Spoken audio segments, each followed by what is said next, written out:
watch what's approaching. The supreme moment, reality striking closer than it seems, don't it? Go ahead, it's for the taking if you want it. If not, the dream dies and you'll be forever haunted. Then confront it.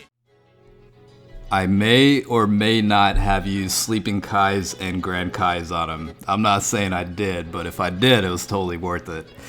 What's good though? This unit, you ever have those units that come out with information released and you're just so interested in testing out the unit? For some reason, this Invisible Man unit introduced in JP Dokkan Battle, I have wanted to test out this unit and see what kind of skill sets and performance this guy has, because it's very, very unique and interesting for an SR unit to have this type of ability. So as always, let's just go ahead and cover the stats and then we'll go from there. But you'll quickly realize how unique this SR unit actually is. And keep in mind, it is an SR unit with the ability to Z-awaken into an SSR state. But this, again, is the unidentified Invisible Man. It is an agility type. Leader skill is agility type Ki +2, HP attack and defense increase to 30%.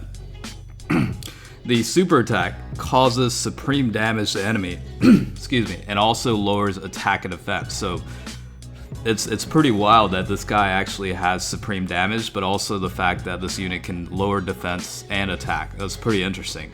On top of that, the passive skill is a great chance of evading enemy attacks. That includes super attacks as well. Attack increase of 30% with each attack evaded, up to 120% disables enemy guard. So yeah, let me read that again. A great chance of evading enemy attacks, that includes supers, that's a 70% chance. And then for every time this unit evades enemy attacks, attack will increase by 30% up to 120%, also disables enemy guard. That is pretty interesting. I mean, along with supreme damage, and that's why you're able to see some of these attack stats you're seeing. It's quite interesting and unique. In terms of links, you've got the Fortuneteller, Baba's Fighters, Infighter, that's 10% to attack and enemies defense -10%. Incredible Adventures +2 Ki. Guidance of the Dragon Ball is attack increase to 20%. So at least this unit does have a couple of link skills that you can pair him up with on this particular team setup. And throughout the video, you're pretty much going to see this unit linked with the LR Yamcha and Puar unit, just because they have also Infighter, Incredible Adventure, and Guidance of the Dragon Ball. So maximizing without bringing in support passive related units on the rotation. I didn't want to run a double rotation of support. I wanted to keep it realistic enough to where you've got a maximum of only one support unit on the rotation. Honestly, because in a realistic setting, if you were to run this guy on a couple of events, let's say you're struggling or whatever the case is, on clear certain events, you're not going to just fill the whole team with support. So that's pretty much the mindset with that. Now, with that being said, this guy only falls into one category, which is Dragon Ball Saga. So of course, I'm going to be running that team. At max stats, HP is 5,436, attack is 6,649, and defense is 3,093. 12 Ki Multiplier is 125%. So again, this guy has the ability to lower attack and defense from the super attack. That's an equivalent of 20% for 3 turns. And again, the great chance to evade enemy attack is equivalent of 70%. So yeah, you do see the attack stats increase quite a bit because of the combination of supreme damage from the super attack, as well as the power creep up to 120% max from the attack by evading a lot of attacks. So I think the max I've seen so far is like 598 with maybe one supporting unit on the rotation linked up with the LR Yamcha and Puar unit. To put it in perspective, I've tested out a lot of units at 100% potential with the best efficient leaders, right? And some of these units that are summonable barely produce like 450 to 500,000 in attack stats. So the fact that this unit as an SR unit is able to produce up to 598,000 with a realistic rotation is quite ridiculous. The Ox King is also a very interesting unit as an SR as well, because of the defensive increase of 150%. It also provides the Dragon Ball Saga allies a boost to stats, along with the Ki boost as well. I think it was +1 Ki. And 30% to attack and defense. So quite interesting to say the least. And yeah, I don't know what it is. Like, I mean, once information came out about this unit, I just really wanted to test them out. And funny story is, I went through all my tickets without getting a single copy, and I was starting to get real pissed and upset. And then I went through one more run in the World Tournament and got enough tickets for one summon on the Dragon Ball ticket banner. And the very last one, I ended up pulling this guy. So, yeah, I mean, I had a bunch of sleeping Kais that I ended up using, I ain't gonna lie. And then I'm also gonna go ahead and confess and admit that I actually used 5 of the Agility Grand Kais on this unit.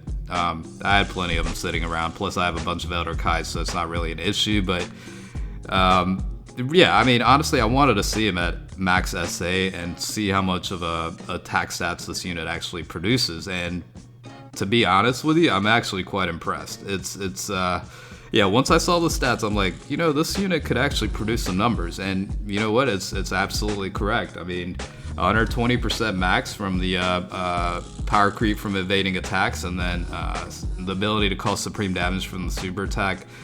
It definitely does add up. Plus, you have Infighter, that's 10% to attack, and Incredible Adventure, that's a key link, but you know, Guidance of the Dragon Balls is 20% to attack as well. So just from links alone, you can get up to 30% increase to attack, and then given what type of units you bring on the rotation, you know, it could be quite different. But all 3 of those links, this unit, LR Yamcha basically has, so, and a couple of other ones do too, like the LR Goku and Arale, I'm pretty sure have all 3 of those links. So a lot of free-to-play options with, you know, setting this team up in terms of, you know, whatever units you want to have paired up with this Invisible Man unit. So it's definitely quite interesting, to say the very least. Yeah, I'm still getting over, I guess, the cold a little bit, coughing a little bit, so I apologize in advance on that. But, I mean, back to the point, yeah, I think, honestly, a lot of people were interested, probably, and really were wanting at least one copy of this unit, and that's essentially all you need, because, I mean, it's such a shame. I mean, imagine if this guy, you know, Dokkan Awakened into at least a UR base, you know, max level 100 type deal. I could definitely see a lot of value. Like, honestly, even at the SR state, with a 70% chance to dodge attacks, it might be worthwhile to test out certain things, you know, on certain events. Like, it's a matter of time before they introduce the Dragon Ball Saga, like, Super Battle Road category stage. I guarantee you at some point that'll happen. And when that does, yeah, I mean, honestly, like, this guy could produce some value. The only thing to note is when he gets hit, he does get hit. I mean, you have to understand, first of all, it's an SR unit with a defense of 6,649. So when the unit does get hit, especially with type disadvantage, the unit will get hit pretty bad. So it's kind of like one of those risks you have to be willing to take in a setting like Battle Road. But you know, we'll see what the deal is with that. But I think it'll be interesting regardless. But yeah, I'm just happy to have at least one copy of him going into the World Tournament this time around, especially knowing what type of units were being released in advance. I really just wanted, like, even though I really wanted the Grandpa Gohan unit, I really wanted this unit over that, just because it's so damn unique, you know what I mean? Like, every now and then I come across units that come out and really pique my interest, and for whatever reason, this guy certainly did. And you know, I'm just fortunate to have at least one copy, so I'm definitely happy about that, honestly. And it's I mean, it's probably a waste, but it's also worth it in some regard. Using Kais on him, honestly, like, most people probably shouldn't, but if you have them sitting around, and you know, why the hell not? I mean, I did it mainly for not just a collection purposes, but also the fact that I really wanted to test this guy with the max SA setting, and you know, provide to you guys what kind of, you know, stats this guy is looking at with you know, the max settings available. If he does Dokkan Awaken, I mean, I wouldn't be surprised, like, you know, getting closer to 1 million attack stats. That would be actually ridiculous, you know, with a character that is coated with the nosebleed from Master Roshi. I mean, that's just to provide context. That's kind of like the deal. So it's it's a very interesting character itself, and then it's also a very interesting card too. So it's one of those testing settings that I really enjoyed.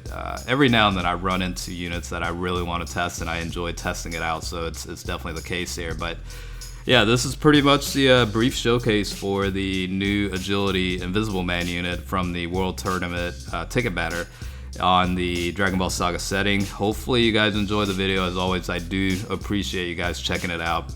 Definitely stay tuned for the next one. We'll close out here with the Dokkan mode attack. But I will catch you guys later.